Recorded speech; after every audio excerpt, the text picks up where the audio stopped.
loo toogee. te Michel Bachelet avait la chance. naturellement parce que nekkoon na président Chili. mais bu mu nekkee président Chili. dafa amoon conflit. avec la Chine. buñ ko dénkaatee aussi ci biir ONU ay responsabilités. dafa jëloon ay comment dirais-je ay décisions. qui allaient à l'encontre des États-Unis d'Amérique. ba Donald Trump et les conservateurs des États-Unis d'Amérique par rapport à l'avortement la woon. moom moo doon défendre la loi pour l'avortement. ba mu ko défendre la loi pour l'avortement ñëpp xam nañ ne Trump c'est un conservateur. Trump luy homosexualité ak li nga xam ne mooy avortement nangu ko. moom elle avait défendu mordicus. Comment dirais-je loolu noonu di ko défendre boo Trump jëloon position ci moom. ba mu nekk président après ci la wàcc. ñu remplacer ko après mu jëlaat pouvoir.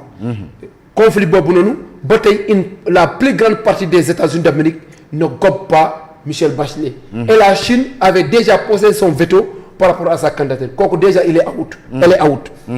kooku bokku ci. Grossi l'Argentin Grossi. avait des bisbilles avec la Chine. Autant la Russie. Grossi problème Ukraine ak comment dirais-je ak Ukraine ak Russie. dafa jëloon position. par rapport favorable à l'OTAN. et OTAN xam nañ ne OTAN ñoom ñoo bëggoon indi ay armes au niveau de Kiev pour combattre et de Crimée pour combattre Poutine. kooku noonu xam nga ne Poutine. il ne sera pas favorable à lui. donc déjà foofu noonu kooku il a un problème un blocage boo xamante ne naturellement il est devant lui. soo jëlee Grispan Rebecca Grispan. Rebecca Grispan moom la ñuy soxoon lépp lu nga xam moo doon gérer arme nucléaire au niveau mondial. donc lépp loo xamante ne mooy développement uranium moom lañ ko joxoon moo doon assurer la réglementation. et puis le problème iranien par rapport au développement de l'uranium. pour faire la bombe atomique la bombe A ou bien la bombe H. bu ñuy développer uranium bi. moom il était favorable aux Iraniens pour que ñu defar bombe atomique. et que loolu Donald Trump était farouchement opposé à ça. et jusqu'à présent Donald Trump est en train même de bombarder l'Iran. et la cause principale ñëpp xam nañ ko xam nañ ne tey la cause principale de ça. c'est dû uniquement au développement de l'uranium ukrainien. donc tey kooku aussi il a un blocus que Donald Trump va poser son vote comme quoi que moom il ne pourra pas diriger comment dirais-je et puis kooku su réussir ci projet il n'aurait pas dû avoir des conflits d'ordre nucléaire. on a la Corée du Nord. on a les États-Unis d'Amérique. on a la Russie. on a l'Ukraine. ñooñu ñëpp ils sont dans des conflits liés à des problèmes pétroliers ou bien liés à des problèmes de développement d'uranium. et loolu.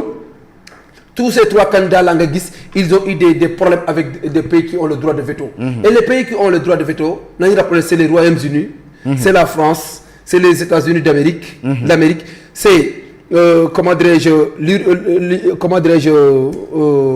la Russie. et naturellement ñeneen pays yi nga xam ne ñoom ñoo bokk c'est les 193 pays yi nga xam am nañ foofu siège au niveau de l'ONU. et président Macky Sall tey il est l'ami de Poutine. un ami incontestablement incontesté. ñëpp xam nañ le président chinois.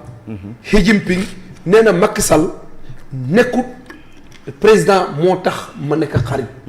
ma nekk ak moom sama xarit la je l'ai pris comme un ami et comme un frère. donc kooku noonu ñëpp xam nañ ses relations ak moom. Trump il a eu à féliciter le président Macky Sall à l'accompagner et même. ki nga xam ne moo nekkoon directeur de campagne am d'alors Elon Musk newoon na président Macky Sall su ñëwaatoon Sénégal pour jiite Sénégal moom dina indi entreprise Tesla fii Sénégal donc mu nekk ay rapports yoo xamante ne vraiment rapport yu neex la yu baax la. et la France ñett xam nañ ne Macron moo ko joxoon 4P. le pacte de Paris. pour la paix et la prospérité. donc aujourd'hui mu nekk nga xam ne c'est l'espoir du monde. président Macky Sall soo xoolee sur sa trajectoire académique. il a étudié le pétrole, il a étudié la pétrochimie, c'est-à-dire le pétrole et tout ce qui y va avec ses dérivés. Donc aujourd'hui, et le conflit mondial, la majeure partie des conflits, les 95% sont d'ordre pétrolier. Et aujourd'hui, il est le seul parmi tous les candidats qui a une maîtrise parfaite de la gestion de la pétrochimie, de la gestion du pétrole, de la gestion des pollutions. Parce que nous savons le centre d'adaptation climatique, qui est aussi de l'ONU. Le poste Bobo, c'est un poste stratégique. Tous les gens qui ont à le gérer, c'est l'antichambre du poste secrétaire général de l'ONU. Soit, vous êtes secrétaire général de l'ONU, vous parlez, nous avons voilà, vous êtes secrétaire général de l'ONU, nous avons Ban Ki-moon était secrétaire général de l'ONU, après nous avons Antonio Guterres était le président du conseil d'adaptation climatique, après nous avons donc, pourquoi gérer le poste Bobo, soit vous êtes wala ngay waaj a yéeg donc tey loolu mooy wane ne président Macky Sall de facto le boulevard est déjà tracé, le chemin est déjà éclairé pour qu'il siège au niveau de ce poste stratégique. Et aujourd'hui les problèmes qui émaillent le monde aujourd'hui sont d'ordre pétrolier. Problème Ukraine ak Russie, problème pétrole là. Problème Venezuela ak Amérique, problème pétrole là. Donc tey problème comment dirais-je détroit d'Ormuz bi nga xam ne bateau foofu la ñuy jaar lu mu bëri yëpp d'ordre pétrolier la. Et aujourd'hui président Macky Sall yàlla may na ko mu xam l'impact climatique que le pétrole peut endommager sur les raz de marée, sur les conséquences climatiques, biologiques au niveau des océans, mais biologiques au niveau de l'atmosphère, mais d'ordre écologique et climatique sur la couche d'ozone et sur les fluctuations climatiques. Mais bu ñu ñëwaatee ci maanaam le droit de veto de certains pays, parce que ONU aussi am na 5 pays yoo xam te ne mën nañ def seen droit de veto tey est-ce que yéen tiitu leen un tout petit peu sur la position que peut adopter aussi Donald Trump? Non, ñun mosuñoo tiit ci position de Donald Trump. Donald Trump gars yi ñoo koy xas, mais Donald Trump c'est un homme de logique moom lu mu gëmu ko xam nga nit au moins da ngay am cohérence. Donald Trump loo ko bañ def am c'est un homme cohérent et American first la jiital. Amérique aux Américains. Donc kooku noonu loo ko bañ dañ koy nangu loolu. Russie loo ko bañ xamal ne Poutine c'est un homme qui aime son pays. Quels que soient les conflits qu'ils peuvent avoir léegi xamal ne la Russie aime son pays. ku ko tooñ du la laal. Chine aussi loo ko bañ ils ont opté même à faire un repli de soi. Ils ont commencé à s'ouvrir au monde jusque dans ces dernières décennies. Donc aujourd'hui ñooñu aussi tooñuñu kenn. Donc tey président Macky Sall ñooñu amal jàmm. La France on a des relations séculaires.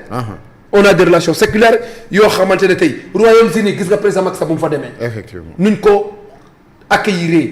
niñ ko tatagalee. niñ ko ubbilee royaume bi. indi ko ay cheval. accueillir ko def ko comme un roi donc kooku noonu tey il fait l'unanimité du monde. ñun on n'a pas de problème par rapport à ces pays qui ont un droit de veto parce que en réalité le monde a besoin d'une personnalité comme le président Macky Sall qui est un homme l'incarnation parfaite de la paix et de la réconciliation pour que qu'on y mette dans les relations diplomatiques les ciments de la paix afin de garantir un monde stable, un monde qui est dans la paix et dans la stabilité, qui prône le développement inclusif et participatif et que le concert du rendez-vous du dernier de recevoir, que l'Afrique ne soit pas en retard. Loolu mooy li nga xam ne c'est la ligne directrice bi nga xam ne moo war a porter en réalité le discours du président Macky Sall que pays arabes yeeg asiatiques yeeg africains yeeg ñépp le monde entier mën a bénéficier wu ci xam-xamam ci xarañteem ci efficience am ci efficacité dans la gestion des conflits. Mais est-ce que aussi vous ne craignez pas que question sur 80 ou plus de 80 morts yi am fii Sénégal gars yi indiwaat question boobu noonu comme keroog nu ko waa société civile internationale bi defee woon fële ca New York. waaw bon xam nga il faut que le rappel profite aux croyants loolu bala ma